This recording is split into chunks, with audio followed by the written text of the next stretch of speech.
আপোনালোকে আজি বিশ্ব ৰক্ত দিৱস বুলি গম পায়? আজি আহিয়ে গম পাইছোঁ। তেতিয়াহ'লে আপোনালোকে ইয়াত আহি পেলাই কি বিচাৰিছিলে, কিহৰ কাৰণে আহিব লগা হ'ল আপোনালোকে? আহিছিলে কিবা এটা প্ৰগ্ৰেম হৈ আছিলে। কিবা এটা প্ৰগ্ৰেম নহয়, বিশ্ব ৰক্তদান শিবিৰ এটা হৈ আছিলে, তাই বোলে নিউজটা কৰোঁ। আজি আপোনালোকে ৰক্ত দিৱস আজি নাজানে, আপোনালোকে কি নিউজ কৰিব আপোনালোকে তাত? আজি যে বিশ্ব ৰক্তদাতা দিৱস, আজি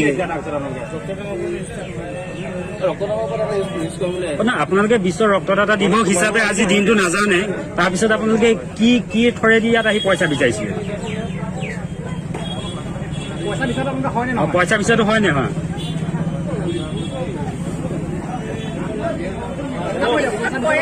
পইচা বিচাৰিছিলে নে হয় নে নহয়? মৰমতে চাহ খাবলৈ কিবা এটা বিচাৰিছো, দিব পাৰিব নেকি সুধিছো।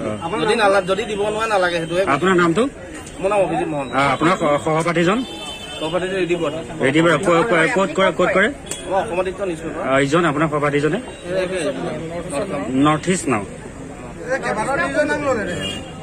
মানে আপোনালোকে বিশ্ব ৰক্তদাতা দিৱস হিচাপে আজিৰ দিনটো নাজানে, তাৰপিছত আপোনালোকে সাংবাদিক কৰিছে, ভুৱা সাংবাদিকতা কৰি পইচা ডিমাণ্ড কৰে। মোটামুটি কিবা চাহ খাবলৈ কিবা এটা দিয়ে নেকি সেইটোহে কৈছিলো, তাতকে বেছি একো কোৱা নাই। সেইটো ডিমাণ্ডো দিয়া নাই, কাকো হেৰিও কৰা নাই। যদি কিবা ভুল হৈছে মাজনা কৰিছে, কাৰণ ভগৱানৰ ভুল হয়, মানুহৰ ভুল হোৱাটো স্বাভাৱিক। ভগৱানৰ ভুল নহয়, আপোনাৰে ভুল হৈছে। ভগৱানৰ ভুল নহয়, আপোনাৰ কৰ্ণৰ ক্ষেত্ৰত ভগৱানৰ ভুল হৈছে। আপুনি বিশ্ব ৰক্তদাতা দিৱস হিচাপে নাজানে, তাৰপিছত আপুনি কি ভুলৰ কথা শিকাবলৈ আহিছে?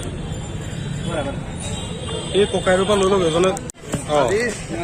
আমি আহি আছিলো, ৰক্তদানৰ যেতিয়া হেৰি দেখিলো, আমি সোমাই যাওঁ কিবা এটা কৰিব পৰা নেকি, সেইটো কাৰণে সোমালো, দাদাৰ লগত কথা পাতিছো।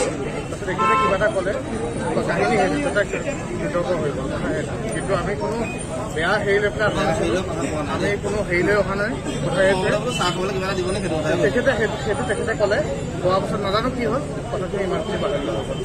কিন্তু মই বিশেষকৈ লগত আছো, লগত থাকি পেলাই কি হৈছে কি নাই দাদাৰ পৰা পৰামৰ্শ সুধিহে আছিলো।